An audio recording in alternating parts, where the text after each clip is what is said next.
नमस्कार दोस्तों, आज का विषय है शिक्षा क्षेत्र में सुधार, रिफॉर्म इन एजुकेशन सिस्टम। यह विषय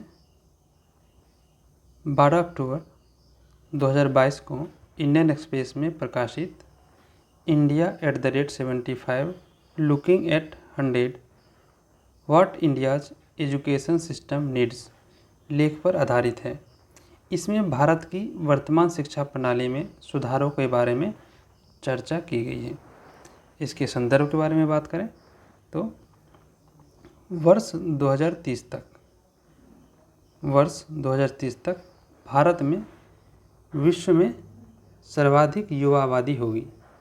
युवा आबादी का यह विशाल आकार तभी वरदान सिद्ध होगा जब ये युवा कार्यबल में शामिल होने के लिए पर्याप्त कुशल होंगे।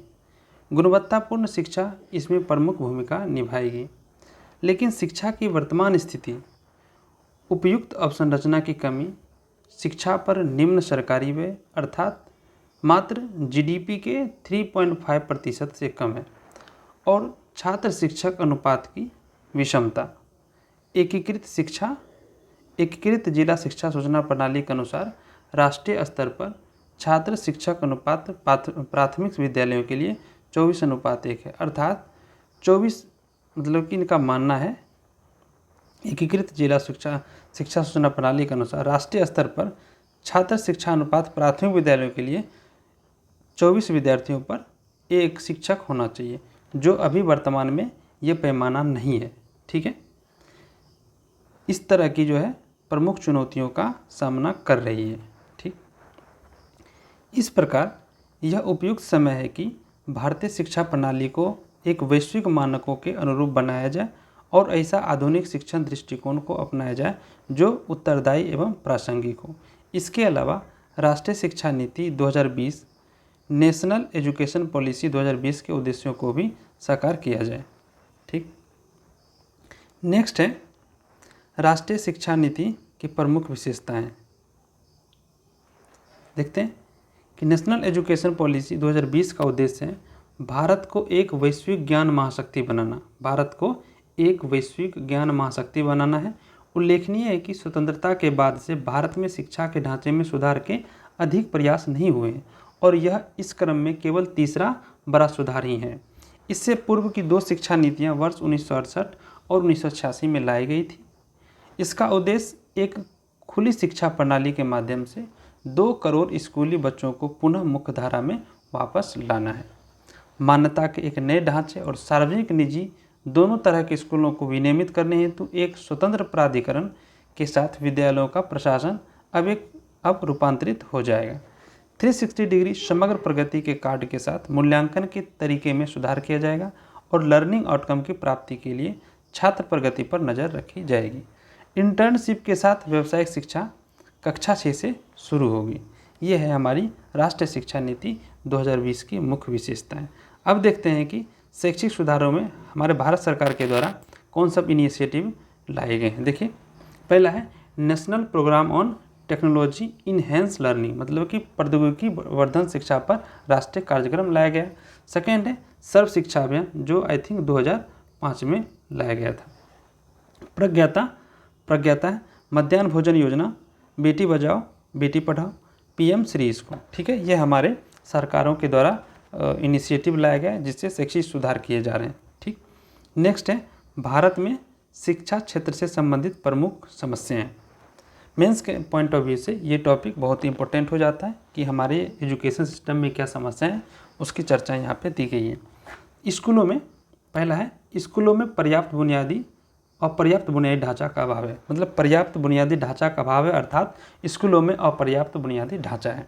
देखते हैं एकीकृत जिला शिक्षा सूचना प्रणाली 2019-20 के अनुसार केवल 12 स्कूलों में इंटरनेट की सुविधा और केवल 30% स्कूलों में कंप्यूटर उपलब्ध, अर्थात इंडिया के जितने भी स्कूल हैं उनमें मात्र 12% स्कूलों में इंटरनेट की सुविधा उपलब्ध है और मात्र 30% स्कूलों में जो है केवल कंप्यूटर की सुविधा उपलब्ध है।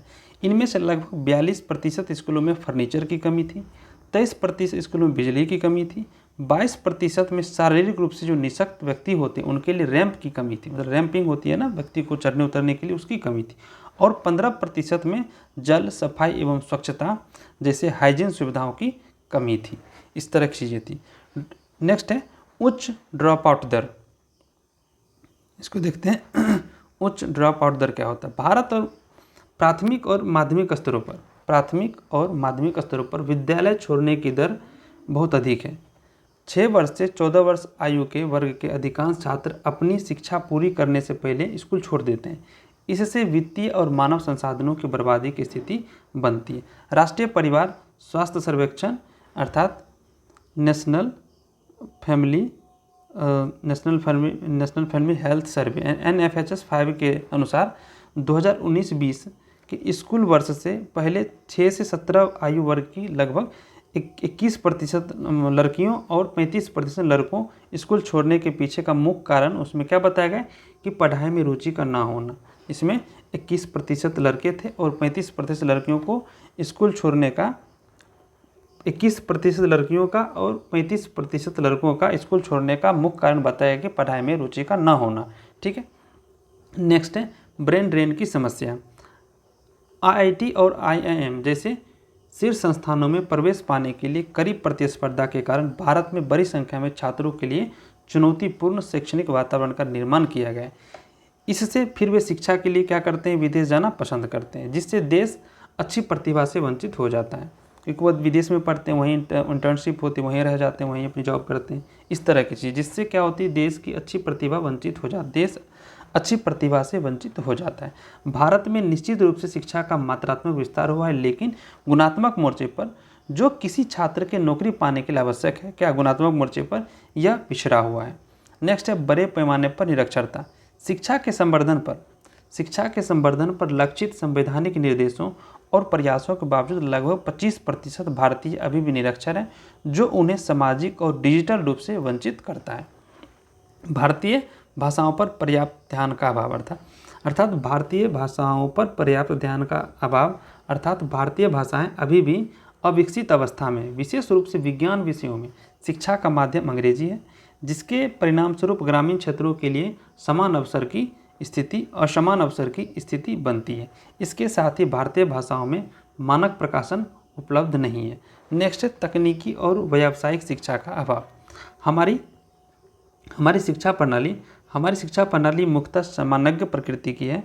तकनीकी और व्यावसायिक शिक्षा का विकास पर्याप्त और संतोषजनक है, जिसके कारण शिक्षित बेरोजगारों की संख्या दिन ब दिन बढ़ती जा रही है।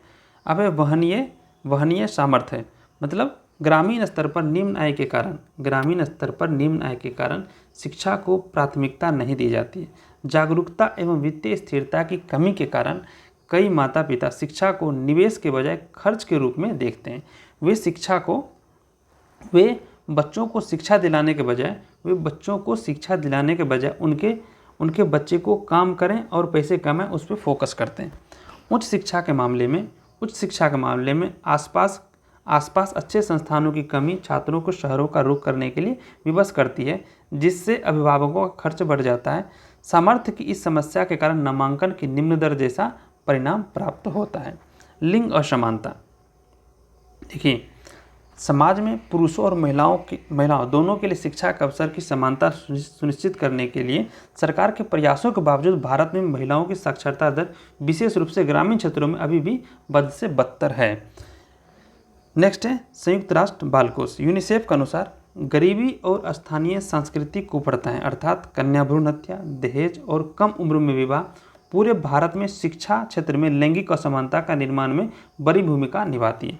शिक्षा में एक और बाधा देश भर के स्कूलों में व्याप्त स्वच्छता की कमी भी उत्पन्न करती है। नेक्स्ट है कि हम इस चीज़ों को दूर करने के लिए हम क्या क्या इनिशिएटिव अपना सकते हैं, उसके बारे में चर्चा की गई। जैसे आगे की राह में देखेंगे, वे फॉरवर्ड के बारे में देखेंगे कि पहला है अनुभवात्मक अधिगम अर्थात एक्सपीरियंशियल जो लर्निंग होती है उसके बारे में, कि जो एक्सपीरियंशियल लर्निंग है उस दृष्टिकोण की ओर बढ़ावा देना। जैसे छात्रों को व्यवहारिक लर्निंग अनुभव प्रदान करने के लिए और कार्यबल में प्रवेश के समय उन्हें बाहरी दुनिया का सामना करने हेतु तैयार करने के लिए समस्या समाधान और निर्णय लेने से संबंधित विषयों को स्कूली पाठ्यक्रम में शामिल किए जाने की आवश्यकता है। अनुभवात्मक अधिगम अर्थात एक्सपीरियंशियल लर्निंग प्रत्येक छात्र से सक्रिय भागीदारी सुनिश्चित करा सकने की अपनी क्षमता से अधिकतम लाभ प्राप्त कर सकता है, जो बदले में उनकी संवेगात्मक बुद्धिमत्ता अर्थात इमोशनल इंटेलिजेंस को प्रेरित करता और उन्हें आत्मशिक्षण सेल्फ लर्निंग के मार्ग पर आगे बढ़ाता है। कृत्रिम बुद्धिमत्ता आर्टिफिशियल इंटेलिजेंस को शैक्षिक क्षेत्र से संबद्ध करने से भी अनुभवात्मक अधिगम अर्थात एक्सपीरियंशियल लर्निंग को बल मिलेगा, बढ़ावा मिलेगा। नेक्स्ट है राष्ट्रीय शिक्षा नीति का क्रियान्वयन। नेशनल एजुकेशन पॉलिसी के क्रियान्वयन से शिक्षा प्रणाली को उसकी नींद से जागने में मदद मिल सकती है, अर्थात उसको जगाने में मदद मिल सकती है। वर्तमान में 10+2 प्रणाली से हटकर अब जो है 5+3+3+4 प्रणाली की ओर आगे बढ़ने से प्री स्कूल आयु वर्ग के औपचारिक रूप से शिक्षा व्यवस्था में शामिल हो जाएगा। शिक्षा रोजगार गलियारा। नेक्स्ट है शिक्षा रोजगार गलियारा। भारत की शैक्षिक व्यवस्था को व्यावसायिक शिक्षा को मुख्य धारा की शिक्षा के साथ एकीकृत करने अर्थात जो हमारी जो भारत की जो शैक्षिक व्यवस्था है उसको व्यावसायिक शिक्षा को मुख्य धारा से जोड़ने के लिए एकीकृत करने और स्कूल विशेष करके सरकारी स्कूलों में सही मार्गदर्शन प्रदान करने के माध्यम से संवर्धित करने की आवश्यकता है, ताकि यह सुनिश्चित हो सके कि छात्रों को शुरू से ही सही दिशा में निर्देशित किया जा रहा है और वे करियर के अवसरों से अवगत हैं। ठीक है। ग्रामीण क्षेत्रों के छात्रों में भी व्यापक संभावनाएं मौजूद हैं और वे अध्ययन के लिए प्रेरित भी होते हैं, लेकिन उनके पास सही मार्गदर्शन की कमी होती है। यह न केवल बच्चों के लिए बल्कि उनके माता पिता के लिए आवश्यक है, जो एक तरह से शिक्षा में लिंग अंतर को कम करेगा और कम करता है। ठीक है। भाषाई अवरोध को कम करना। देखिए, अंग्रेजी को अंतर्राष्ट्रीय समझ के लिए शिक्षा मतलब कि अंग्रेजी को अंतर्राष्ट्रीय समझ के लिए शिक्षा अर्थात एजुकेशन फॉर इंटरनेशनल अंडरस्टैंडिंग के साधन के रूप में रखते हुए, मतलब कि जो हमारी इंटरनेशनल एजुकेशन उसको समझने के लिए उसको साधन के रूप में हम रखेंगे, लेकिन अन्य भारतीय भाषाओं को समान महत्व देना महत्वपूर्ण है। इस दृष्टिकोण से विभिन्न भाषाओं में संसाधनों का अनुवाद करने के लिए विशेष प्रकाशन एजेंसियों की स्थापना की जा सकती है, ताकि सभी भारतीय छात्रों के पास उनकी भाषाई पृष्ठभूमि से अप्रभावित एक समान अवसर उपलब्ध हो, मतलब कि बिना प्रभाव के एक समान अवसर उपलब्ध हो। ठीक है। अतीत से भविष्य की ओर भविष्य की ओर देखना महत्वपूर्ण है, क्योंकि जो भविष्य की ओर देखने का अर्थ ये हो कि जो हमारा प्राचीन जो एजुकेशन सिस्टम था उसके बारे में बताया जा रहा है यहाँ पे कि भविष्य की ओर देखना महत्वपूर्ण है, लेकिन साथ ही अपनी गहरी जड़ों को भी मन में बनाए रखना चाहिए। प्राचीन भारत की गुरुकुल प्रणाली से बहुत कुछ सीखा जा सकता है, जो सदियों पहले एकेडमिक शिक्षा के बजाय समग्र विकास, जो आज आधुनिक शिक्षा का एक विचारार्थ विषय बना है, पर केंद्रित थी। अर्थात जो पहले का जो प्राचीन भारत के जो गुरुकुल का जो सिस्टम था वह अकादमी के बजाय समग्र विकास पर केंद्रित थी, आधुनिक शिक्षा केंद्रित थी। प्राचीन भारतीय शिक्षा प्रणाली में नैतिकता एवं मूल्यपरक शिक्षा अधिगम या लर्निंग के मूल में रही थी। आत्मनिर्भरता, समानुभूति, रचनात्मकता और अखंडता जैसे मूल्य प्राचीन भारत में महत्वपूर्ण रहे थे, जो आज भी प्रासंगिक है।